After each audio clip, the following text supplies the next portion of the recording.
बिस्मिल्लाहिर्रहमानिर्रहीम। अस्सलाम वालेकुम नाज़रीन, आप यूट्यूब चैनल देख रहे हैं। मैं इमरान खान हूँ। सबसे पहले तो IMF का वफ्द पाकिस्तान पहुँच गया है और ये 7 अरब डॉलर का कर्जा है जो पाकिस्तान को मिलेगा 37 महीनों में, यानी 3 साल और 1 महीने तक के लिए ये मुआहदा था IMF का पाकिस्तान के साथ। ये पाकिस्तान की तारीख का सबसे मुश्किल मुआहदा था, यानी इसमें जो शराइत पाकिस्तान ने मानी, इतनी कड़ी शराइत के ऊपर पाकिस्तान ने कभी भी IMF के साथ कोई सौदा नहीं किया। बहरहाल IMF के लिए ज़रूरी है कि पाकिस्तान के पास अमेरिका की खुशनुदी हो। इससे पहले तो थी, उसकी वजह ये थी कि रिजीम चेंज ऑपरेशन के बाद जो अब वजह बताई जा रही है वो ये है कि पाकिस्तान अमेरिकन कैंप में पूरी ताकत के साथ खड़ा था यूक्रेन और रशिया की लड़ाई में, और उससे अमेरिका की उस वक्त की हुकूमत बहुत खुश थी। लेकिन इमरान खान साहब का ये फैसला था कि हमें न्यूट्रल रहना चाहिए। अब देखें ना, अगर आप अरब ममालिक को देखें, वो न्यूट्रल रहे, वो फ़ायदे में रह गए। जो भारत है वो न्यूट्रल रहा, वो भी फ़ायदे में रह गया। इस खित्ते के और बहुत सारे ममालिक हैं जो न्यूट्रल रहे और फ़ायदे में रह गए। अब इसमें जो बाइडन की पॉलिसी थी और जो यूरोप की पॉलिसी थी, उसको टो कर लिया कुछ मुल्कों ने, और वो अब नुकसान उठाएंगे। यूक्रेन के सदर ने जो एक जंगी जुनून शुरू था और जो एक लड़ाई चल रही थी, पूरी दुनिया से पैसा लेकर लड़ाई के अंदर झोंक दिया, और अब जब उस पैसे का हिसाब देने का वक्त आया है तो उनके औसान खता हो गए कि अब ये पैसा वापस कैसे करना है और ये मामला वाइंड अप कैसे होंगे। यूक्रेन ने इतना कर्जा ले लिया है या इतना पैसा वसूल लिया है पूरी दुनिया से कि वो पैसा वापस करना अब यूक्रेन की पसली वो नहीं कर सकती। यानी यूरोप ने, अभी बरतानिया में थे यूक्रेन के सदर, तो उन्होंने वहाँ से पैसा हासिल करने की कोशिश की तो सिर्फ 2.25 अरब अमरीकी डॉलर्स जो है वो उनको मिले हैं, और वो भी कर्जे के तौर पे मिले हैं। ये पैसा भी उन्हें वापस करना पड़ेगा। तो 300-350 अरब डॉलर तो अमेरिका ने इस लड़ाई के अंदर झोंक दिया था। अब पाकिस्तान को एक मरतबा फिर IMF का ये मुआहदा मुकम्मल करते वक्त या तो अमेरिका की खुशनुदी चाहिए, यानी अमेरिका अगर खुश है तो पाकिस्तान के साथ IMF के मामला जो है वो नरम रहते हैं, खुश नहीं है तो फिर नरम नहीं रहते। नंबर 1, पाकिस्तान को अमेरिका की मदद दरकार होगी। नंबर 2, या तो फिर IMF के कहने के ऊपर अवाम पर कर्जों का बदतरीन बोझ डाला जाएगा, महंगाई और टैक्सेस में इजाफा हो जाएगा। और इससे पहले IMF जो कुछ पाकिस्तान में देख कर गया है, जिन चीज़ों के ऊपर जायजा लेकर गया है, उस पर भी कड़ी निगरानी आ जाएगी, चाहे वो इंसानी हकूक़ के मामलात हों या अदलिया के मामलात हों या 26वीं आईनी तरमीम के नतीजे में जो खराबा हुआ वो सारी चीज़ें हों। इन सारी चीज़ों को अगर आप इकट्ठा करके देखें तो एक बात तो बड़ी क्लियर है कि अमेरिका की पॉलिसी बदलने के बाद पाकिस्तान का ये दाव तो लग ही जाएगा कि पाकिस्तान को IMF पैसे दे देगा। ये भी हो सकता है कि एक किस्त और जारी कर दे, लेकिन पाकिस्तान को हर किस्त के लिए एक बड़ी कीमत चुकानी पड़ेगी। और वो बड़ी कीमत क्या होगी, ये हम सब जानते हैं कि टैक्सेस में इजाफा होगा। आम आदमी जो है उसके लिए महंगाई बहुत ज़्यादा बढ़ जाएगी। हुकूमत की कैपेसिटी पे अगर हम बात करें तो हुकूमत की इतनी कैपेसिटी नहीं है कि वो आलमी सतह के ऊपर इस तरह का माहौल पैदा कर सके कि बैनुल अक़वामी राय को अपने हक में मोल्ड करके वो IMF से फ़ायदा उठा सके या IMF को मजबूर कर सके कि वो कड़ी शराइत रखने की बजाय पाकिस्तान को जो है वो इंसानी हमदर्दी के तौर पे देखे और पाकिस्तान के लिए शराइत को आसान करे ताकि पाकिस्तान इन मुश्किल हालात से, मुश्किल माशी हालात से निकल सके। अब यहाँ पे शमशाद अहमद साहब का एक स्टेटमेंट है, वो मैं आपके सामने रखना चाहूँगा। शमशाद अहमद खान साहब फरमाते हैं जी कि ज़ेलेंस्की से फारिग होने के बाद ट्रंप पाकिस्तान की खबर लेने आ रहा है। ये उनका दावा है, क्योंकि पाकिस्तानियों को नहीं मालूम कि बाइडन के कहने पर जनरल बाजवा ने पाकिस्तान को यूक्रेन की जंग में फंसाया हुआ है। अभी उसने पाकिस्तान की तरफ आना है और ट्रंप को कोई नहीं रोक सकता। ये शमशाद अहमद खान साहब का स्टेटमेंट है। देखें, बिलाखिर पाकिस्तान की बारी तो आनी है। शहबाज शरीफ साहब या जो मौजूदा पाकिस्तान की हुकूमत या इदारे हैं वो इस बात को लेकर खासे परेशान है कि डोनाल्ड ट्रंप बिल्कुल रवायती सियासतदान नहीं है। वो अगर अपना करने पे आ जाए तो वो क्या करता है हुक्मरानों के साथ, ये सारी दुनिया जानती है। अब तक डोनाल्ड ट्रंप की जितने भी सियासी रहनुमाओं से मुलाकातें हुई हैं आलमी सतह के, मोदी जो है वो वाहिद एक ऐसी शख्सियत है जो अपनी इज्जत बचा के और बड़े तरीके से डोनाल्ड ट्रंप से मुलाकात करके खुशगवार अंदाज में वहाँ से निकले, और किसी को ऐसी सहूलत में असर नहीं आई। उन्होंने बरतानवी वज़ीर आज़म के सामने भी सख्त जुमले बोले हैं। यूक्रेन के सदर के साथ जो एपिसोड हुई वो तो अल्लाह ऐसा टाइम किसी को ना दिखाए कि उनका अपना मुल्क जो है वो जंग के अंदर है, बहुत नुकसान उनका हो चुका है, दुनिया भर का उनके ऊपर कर्जा चढ़ चुका है, और रशिया जो है वो बदस्तूर उनके ऊपर ताबड़तोड़ हमले कर रहा है, اور ایسی صورت میں جو ان کی واحد امید ہے وہ جس طرح ٹوٹی ہے وائٹ ہاؤس میں امریکہ میں، تو اس سے ایک بہت بڑا سبق ہے۔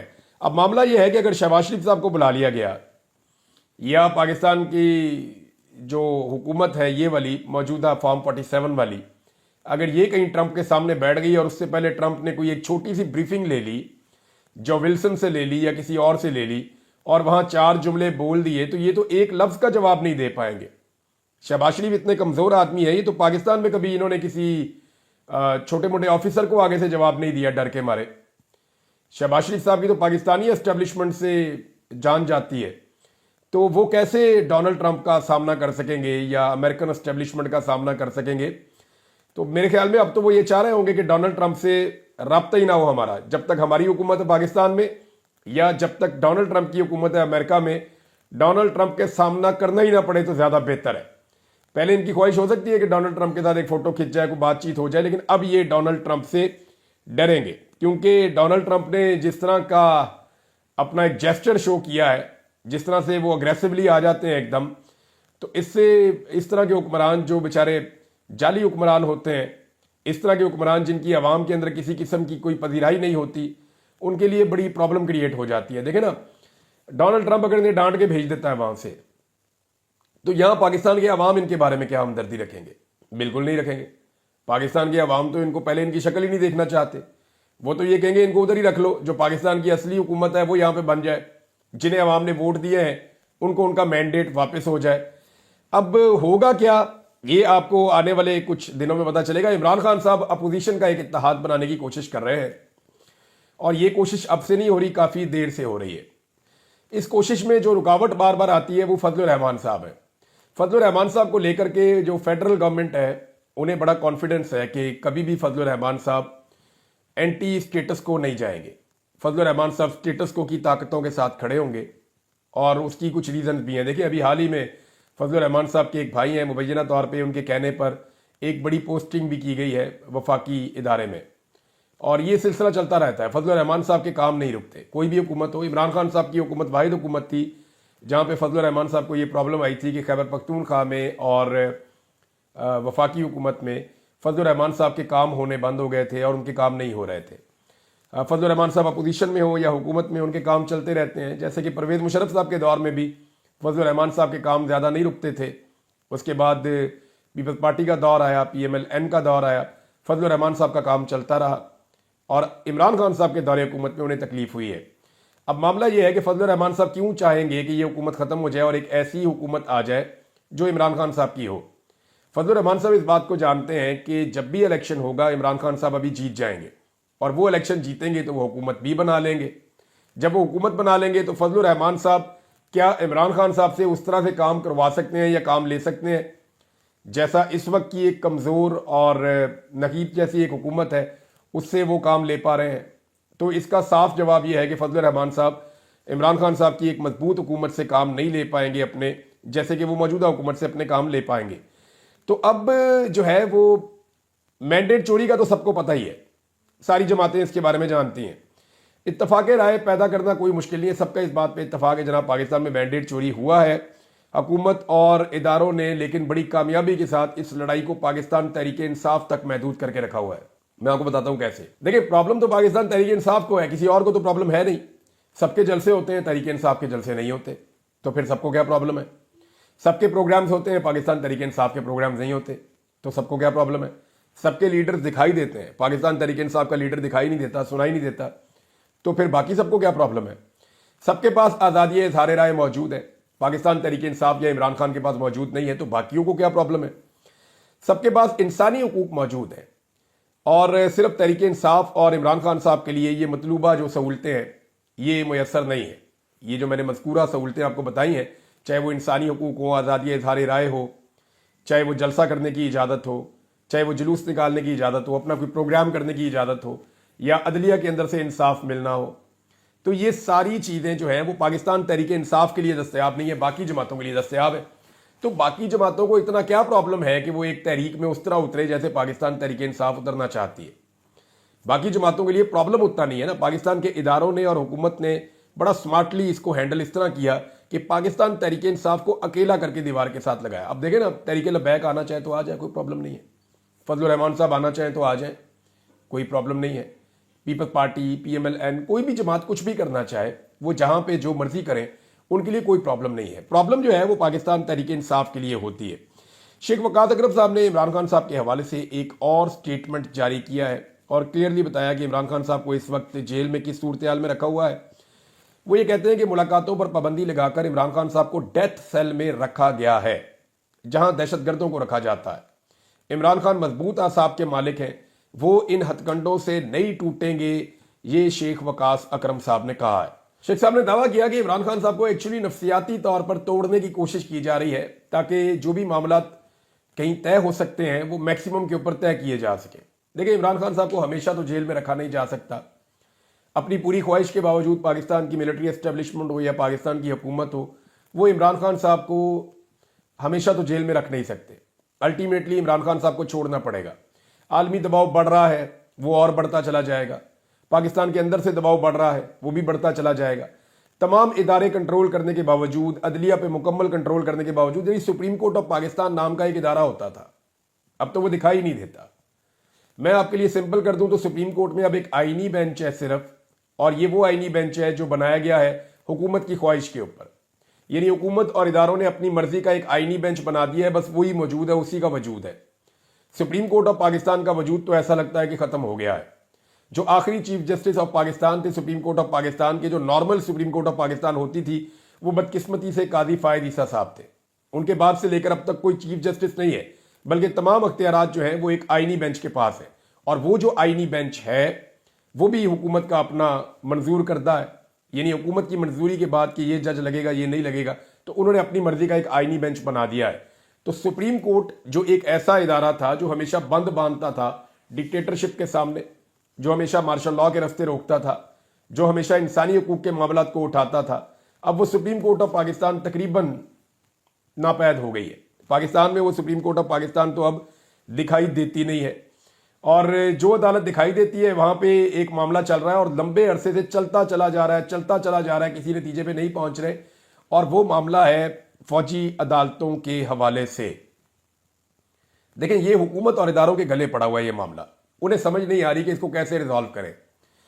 इसमें जो पाकिस्तान तहरीक इंसाफ के वकील हैं उन्होंने ये कहा कि मैं ये मामला हल करके दे सकता हूं, अगर आप मेरी बात माने तो ये वाला ट्रायल आप खत्म कर दें, लेकिन कानून आप खत्म ना करें। जो दहशतगर्द हैं उनके मामलात में फौजी अदालतों को किसी और तरह देख लें, ये मामला किसी और नौयत का है, आप इसके साथ ये ना करें। देखिए, एक्चुअली हो क्या रहा है, GSP+ का जो स्टेटस है आपका वो खतरे में है। अब इसमें क्या पाकिस्तान यूरोपीय यूनियन को खुश रख सकता है सिर्फ यूक्रेन वाले मामले को लेकर?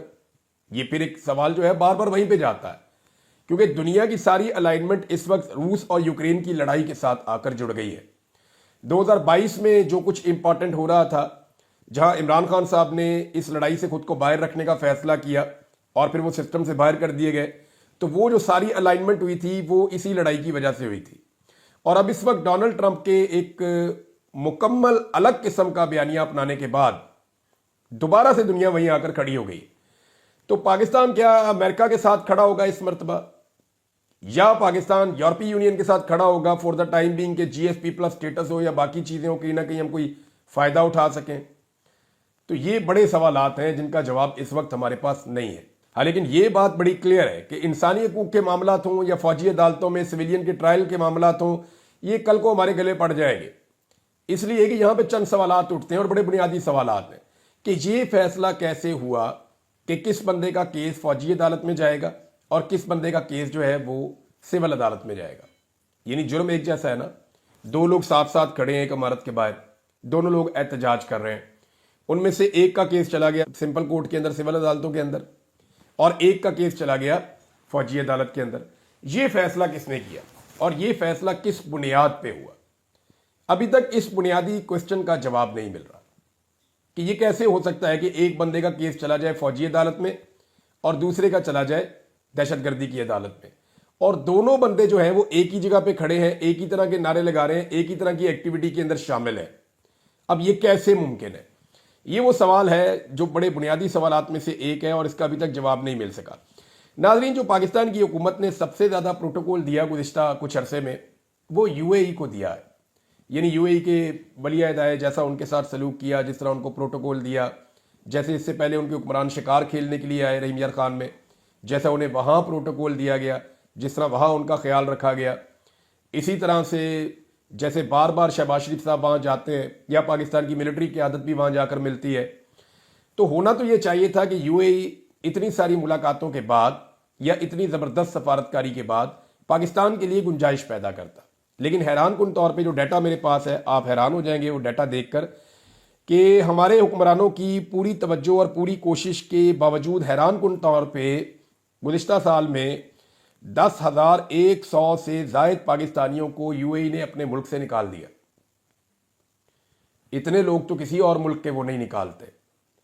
यानी 10,100 से ज़ायद पाकिस्तानियों को उन्होंने मुल्क बदर कर दिया यूएई ने, जबकि 50,000 से ज़ायद पाकिस्तानियों की जो वीज़ा दरखास्तें हैं उनको भी मुस्तरद कर दिया गया है। अब आप अंदाज़ा कर लीजिए। कहने को नाज़रीन, पाकिस्तान जो है वो एक एटमी मुल्क है, लेकिन इस वक्त हमारे पासपोर्ट की हकीकत क्या है, उस हवाले से एक तस्वीर है, मैं आपके सामने रखता हूँ। ये देखिए आप, ये जनाब साबिर शाकिर साहब ने भी इसको ट्वीट किया हुआ है।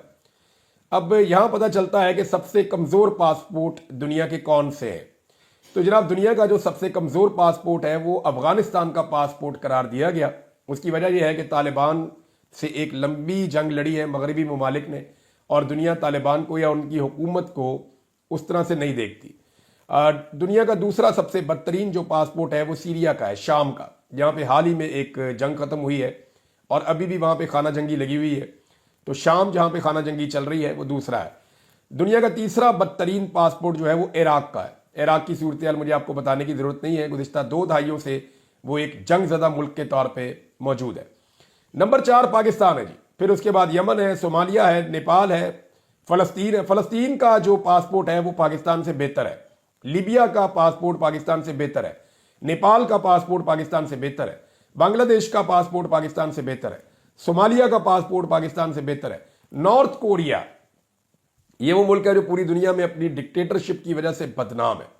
पूरी दुनिया के अंदर बदनामी है नॉर्थ कोरिया की, उसका भी पासपोर्ट पाकिस्तान से बेहतर है। सूडान, श्रीलंका, ईरान, सबके पासपोर्ट पाकिस्तान से बेहतर है। और पाकिस्तान का पासपोर्ट जो है वो दुनिया का चौथा बदतरीन पासपोर्ट है।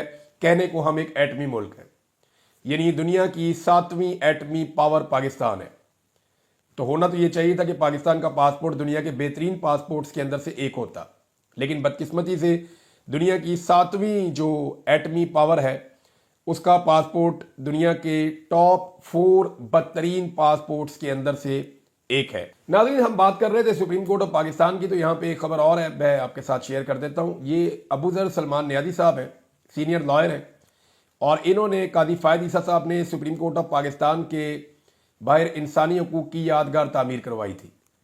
अच्छा, जो रिपोर्टर हैं जो वहाँ रिपोर्ट करते हैं वो सारे उसको इंसानी हकूक़ का मकबरा कहते हैं पहले दिन से, क्योंकि कादी फ़ायद ईसा साहब के दौर में जो इंसानी हकूक़ की खिलाफ वर्जियाँ हुई हैं और सुप्रीम कोर्ट ऑफ पाकिस्तान उसके ऊपर जो एक मुजरिमाना खामोशी इख्तियार कर रखी है, उस वक्त से लेकर अब तक ही आप ये समझ लें, ख़ास तौर पे कादी साहब के दौर में, तो उसको फिर तमाम सहाफ़ियों ने और वकला ने उसको नाम दिया इंसानी हकूक़ का मकबरा है।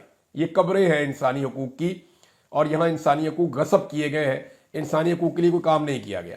अब बैरिस्टर अबू ज़र सलमान नियाज़ी साहब ने, कादी फ़ायद ईसा साहब ने बड़े शौक से ये बनाया था कब्रिस्तान। उन्होंने आर्टिकल 19 के तहत सवाल उठाया सुप्रीम कोर्ट ऑफ पाकिस्तान से, जिसका जवाब देने की सुप्रीम कोर्ट ऑफ पाकिस्तान पाबंद है। यानी ये पूछा कितने में बना, किसको ठेका दिया, कैसे किया, ये सारे सवालात अबू ज़र सलमान नियाज़ी साहब ने उठाए। लेकिन जस्टिस याया अफरीदी ने 2 लिखे गए खतूत का कोई जवाब नहीं दिया। इस प्रोजेक्ट पर करोड़ों रुपए खर्च किए गए, लेकिन इसका कोई ऑडिट नहीं हुआ। माजी में जजेस सियासतदानों पर बहुत सवालात उठाते रहे हैं, लेकिन जब उनकी अपनी बारी आई है तो जवाब नहीं दिया जा रहा। ये हसनात मलिक साहब ने इस मामले को ऐसे रिपोर्ट किया है। नाज़रीन, शहबाज राणा साहब ने एक मरतबा फिर कंफर्म किया है कि SIFC के क़याम के बावजूद पाकिस्तान सरमायाकारी के लिहाज से 50 साल की बदतरीन कारकर्दगी दिखा रहा है। यानी पाकिस्तान में इस वक्त जो सरमायाकारी हो रही है वो 50 साल की कम तरीन सतह पर है, और इसके बावजूद काबीना में नए वज़रा को शामिल करने का फैसला किया जा रहा है। اور ابھی آنے والے وقت میں مزید وزراء کو کابینہ کے اندر شامل کیا جائے گا، اس قسم کی خبریں بھی مارکیٹ میں ہیں۔ دوسری جانب رانا ثناء اللہ صاحب نے ایک مرتبہ پھر دعویٰ کیا ہے، اور دعویٰ ان کا یہ ہے کہ پاکستان اگلے 2 سال میں معاشی بحران سے نکل جائے گا۔ کیسے نکلے گا یہ دیکھیں آپ۔ اگر ملک پر دوبارہ 12 اکتوبر جیسا واقعہ مسلط نہیں ہوا تو پاکستان اگلے 2 سال میں معاشی بحران سے نکل جائے گا۔ وزیر اعظم کی قیادت میں وفاقی حکومت، آرمی چیف کی قیادت میں سیکیورٹی ادارے ملک کو استحکام کی طرف لے جانے کی بھرپور کوششیں کر رہے ہیں۔ اب یہ جو رانا ثناء اللہ صاحب کہہ رہے ہیں کہ 12 اکتوبر جیسا واقعہ مسلط نہ ہوا، تو 12 اکتوبر کو تو مارشل لا لگ گیا تھا۔ کیا وہ یہ کہہ رہے ہیں کہ موجودہ آرمی چیف مارشل لا لگا دیں گے، یا وہ کچھ اور کہنا چاہ رہے ہیں، یا وہ یہ کہنا چاہ رہے ہیں کہ کئی بے چینی ہے ادارے کے اندر یا حکومت کے اندر؟ وہ کیا کہنا چاہ رہے ہیں ایکچولی انہوں نے کھل کر بات نہیں کی، لیکن وہ یہ کہہ رہے ہیں کہ ہمیں چھیڑا نہ گیا تو 2 سال کے اندر ہم معیشت ٹھیک کر دیں گے۔ یہ معیشت بالکل ٹھیک تھی رانا صاحب، یہ 2022 میں 2021 میں کورونا کے باوجود 2020 اور 21 میں اس معیشت نے بہترین پرفارم کیا تھا۔ پاکستانی بھی خوشحال تھے، مہنگائی کچھ بڑی تھی کورونا کی وجہ سے، لیکن زیادہ تر چیزیں کنٹرول میں تھیں، بلکہ مزید کنٹرول بہتر ہو رہا تھا۔ اور پاکستان کچھ ایسے معاہدے کرنے جا رہا تھا رشیا کے ساتھ کہ پاکستان میں پیٹرولیم مصنوعات کی قیمتیں کم ہونے سے مہنگائی مزید کم ہو جاتی، لیکن اس وقت جنرل باجوہ صاحب کو ایڈونچر آ گیا اور انہوں نے پاکستان میں رجیم چینج آپریشن کر دیا۔ تب سے لے کر اب تک پاکستان کی معیشت کو ایسے جھٹکے اور دھچکے لگے ہیں کہ اب تک پاکستان کی معیشت واپس کھڑی نہیں ہو پا رہی، اور لگاتار کوششوں کے باوجود جو بھی یہ کرتے ہیں وہ کام الٹا ہو جاتا ہے، اور سارا کا سارا بوجھ پاکستان کے عوام پہ شفٹ کر دیا گیا ہے۔ اب یہ حکمران عوام کے اندر جانے کی کیپیسٹی ان میں ہے نہیں، ان کی ساری امید اس بات پہ ہے کہ میکسیمم ٹائم تک موجودہ اسٹیبلشمنٹ موجود رہے، اور وہ اسٹیبلشمنٹ کچھ نہ کچھ کر کے موجودہ حکمرانوں کو اقتدار پہ بٹھائی رکھے۔ ناظرین یہ لیکن ہمیشہ تو ہو نہیں سکتا، چیزیں بدلنی تو ہیں، آج نہیں تو کل یہ چیزیں بدل جائیں گی، اور یہ جو کچھ بھی اس دور میں ہوا ہے اس کا خمیازہ پاکستانیوں نے بھگتا ہے، اور تاریخ کے اندر جب لکھے جائیں گے یہ نام تو یہ سیاہ حروف میں لکھے جائیں گے۔ اب تک کے لیے اتنا ہی، اپنا خیال رکھیے گا، اپنے چینل کا بھی۔ اللہ حافظ۔